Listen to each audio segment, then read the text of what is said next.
Olha, imagina assim, o governo precisa comprar, sei lá, qualquer coisa, de canetas para um posto de saúde até um satélite de bilhões. Não é como a gente, né? Que vai no mercado e escolhe. Existe um manual de regras gigante, feito para garantir que o nosso dinheiro, o dinheiro público, seja bem gasto. E esse manual acabou de ganhar a versão mais moderna. E ambiciosa.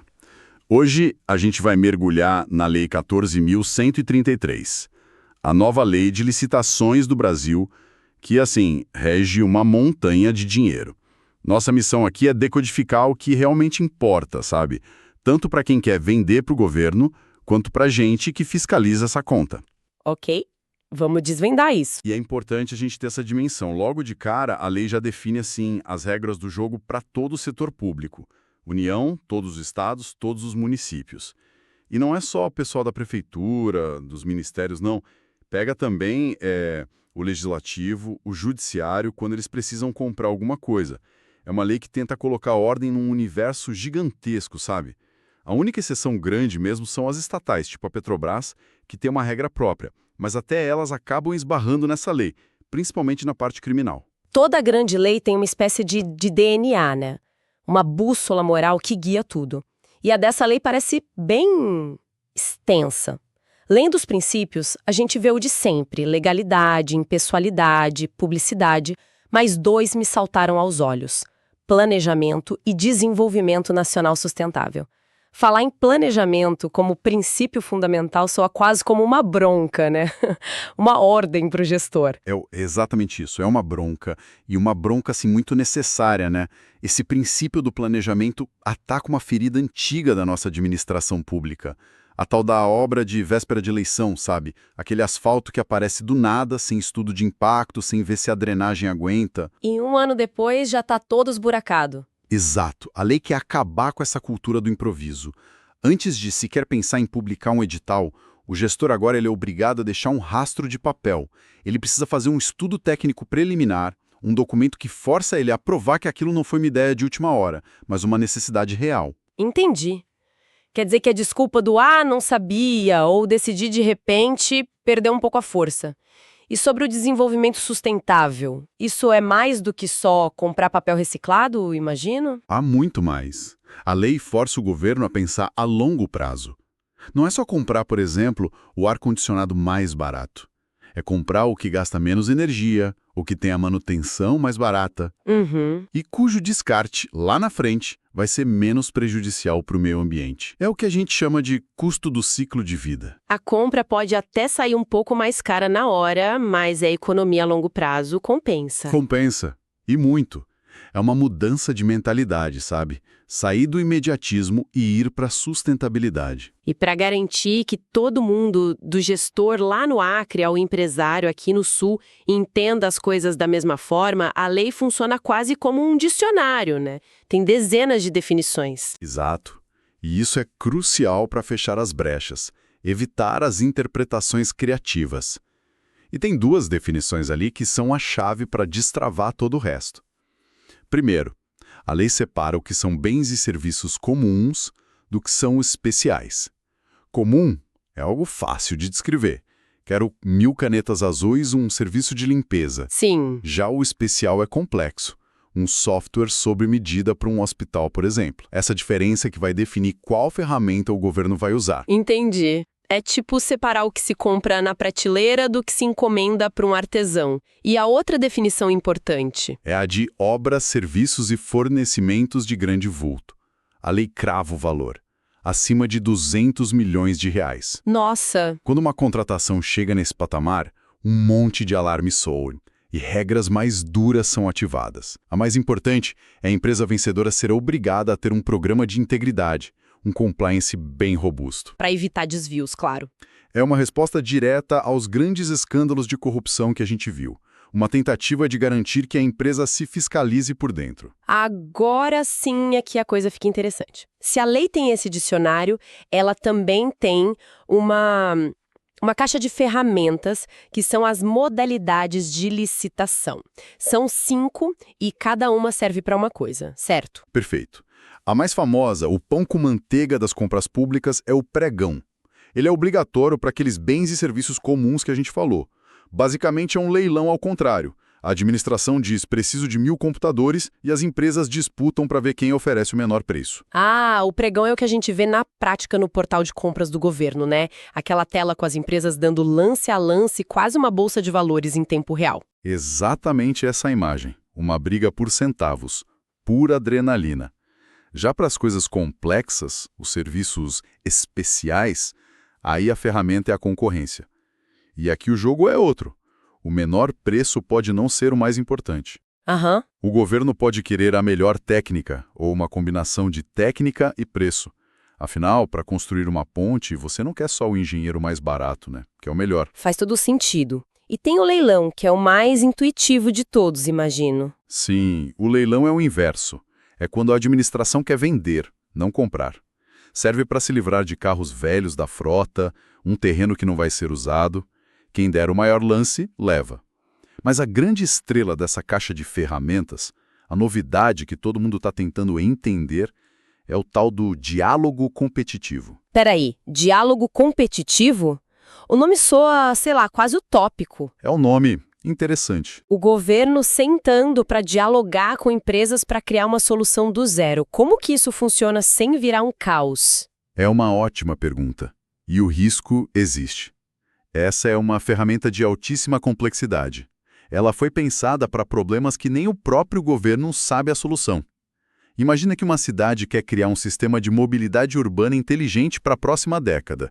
O que é melhor, VLT? Ônibus elétrico? A prefeitura não tem essa resposta pronta. Não tem? Então, ela lança um edital de diálogo competitivo. As empresas se apresentam, são pré-selecionadas, e aí começam rodadas de conversas formais com a equipe técnica do governo. Juntas, elas desenvolvem as especificações da solução. É um processo de cocriação. Uau! Então só depois de meses de diálogo, de definir o que é viável, é que o governo fala, ok, a solução é essa, agora me deem suas propostas com preço. Exatamente. É um instrumento para comprar inovação. É caríssimo, demorado e exige uma equipe pública super qualificada. Não é algo que a gente vai ver toda hora, mas para projetos transformadores é uma ferramenta poderosíssima que o Brasil não tinha. Essa ferramenta do diálogo competitivo soa tão complexa que me faz pensar no processo todo. Qual é o passo a passo de uma contratação, do início ao fim? Boa ponte. A lei desenha essa jornada em 7 fases bem claras. Começa com a preparatória, que é o cérebro de tudo, onde o planejamento acontece. Depois vem divulgação do edital, apresentação de propostas, julgamento, habilitação. Que é a hora de checar os documentos da empresa. Isso. Aí tem a fase recursal, para quem perdeu poder reclamar. E, por fim, a homologação, que é a batida final do martelo. E quem comanda esse navio todo? Quem são as pessoas que tocam esse processo? A lei criou uma figura central com um nome e uma responsabilidade bem claros: o agente de contratação. Geralmente é um servidor de carreira designado para conduzir o processo. A ideia é ter um CPF para se responsabilizar por aquilo.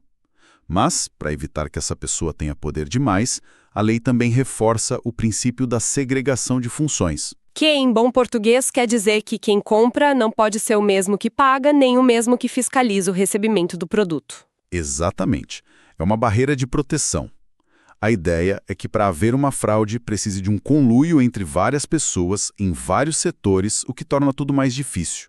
É uma regra de ouro da boa governança. Mas isso não cria uma burocracia infernal em prefeituras pequenas, onde às vezes a mesma pessoa tem que fazer 5 coisas diferentes por falta de gente? Na teoria é lindo, mas na prática isso é viável no Brasil real? Essa é a pergunta de $1 milhão. E a lei reconhece essa dificuldade. Ela diz que a segregação de funções deve ser implementada sempre que possível. Nos grandes órgãos, é obrigatória. Nos pequenos, há uma certa flexibilidade, mas o gestor precisa justificar muito bem por que não deu para separar as tarefas. O risco, claro, é essa exceção virar regra. É um dos maiores desafios de implementação da lei. E a lei também cria uma lista de quem não pode nem chegar perto do jogo, né? Uma espécie de lista de exclusão. Sim, e ela é bem rigorosa para evitar conflitos de interesse. Por exemplo, A empresa que fez o projeto de engenharia de uma rodovia não pode depois participar da licitação para construir essa rodovia. Uhum. Empresas do mesmo grupo, em tese, não podem competir entre si. E, um ponto muito importante, a lei barra empresas condenadas por explorar trabalho infantil ou trabalho análogo à escravidão. Lei usando seu poder de compra para induzir boas práticas. Exato. Ok, mas e a famosa compra sem licitação? Isso ainda existe ou a lei tentou acabar com a festa? Existe sim, e olha, sempre vai existir. Porque tem situações que a licitação não faz sentido, é impraticável ou seria até, sei lá, burrice. O que a lei faz é organizar e limitar muito bem essas exceções, o que a gente chama de contratação direta. Ela se divide em duas grandes avenidas. A primeira é a inexigibilidade. O nome já diz, não dá para exigir competição porque é inviável. O exemplo clássico é o show de um artista famoso, né? Não dá para abrir licitação e pedir para o Caetano Veloso competir com o Roberto Carlos pelo menor preço. Perfeito. Ou quando você precisa de uma peça específica para um tomógrafo e só uma empresa no mundo fabrica aquilo. Não tem competição. A segunda avenida é a dispensa de licitação. Aqui a competição até existiria, mas a lei dispensa. O caso mais comum é para compras de baixo valor. Aham. Outro caso clássico é a emergência. Caiu uma ponte numa enchente. Você não vai esperar 3 meses de licitação para reconstruir. Mas aí que mora o perigo, não? A emergência pode virar desculpa para tudo. Como a lei amarra isso? Ela amarra com força. Mesmo na contratação direta, não é uma carta branca. O gestor precisa abrir um processo, justificar a escolha do fornecedor, provar que o preço está compatível com o de mercado. A canetada precisa vir acompanhada de uma pilha de documentos. Se a emergência foi causada por falta de planejamento do próprio gestor, ele pode responder por isso. E se o gestor ou a empresa decidem ignorar tudo isso? Quais são os dentes dessa lei? E são dentes bem afiados. Na esfera administrativa, as punições para as empresas vão de uma advertência até a pena de morte para quem vive de contratos públicos. A declaração de inidoneidade. O que isso significa na prática? Uma empresa declarada inidônea fica proibida de contratar com qualquer órgão público do Brasil por até 6 anos. Nossa! Já vi construtoras grandes quebrarem em menos de 1 ano depois disso. Acaba o negócio da empresa. Então o risco para a empresa é altíssimo. Mas e para as pessoas, para o agente público ou o empresário por trás da fraude? Aí está a maior e mais assustadora mudança. A lei não se contentou com multas. Ela foi até o Código Penal e criou crimes específicos. Coisas como contratação direta ilegal ou frustrar o caráter competitivo da licitação agora podem dar cadeia. Cadeia mesmo. Sim, com penas de reclusão de 4 a 8 anos mais a multa. A mensagem foi clara. Fraudar a licitação não é mais um problema administrativo, é crime. Ufa, então, resumindo a nossa análise, o que a gente tem é uma lei que tenta forçar o setor público a ser mais profissional, ela exige planejamento para evitar o improviso, oferece ferramentas sofisticadas como o diálogo competitivo. E, ao mesmo tempo, aperta o cerco contra a fraude. Fortalece as figuras de responsabilidade como o agente de contratação e impõe a segregação de funções. E o mais importante, criminaliza as condutas mais graves, tirando aquela sensação de impunidade.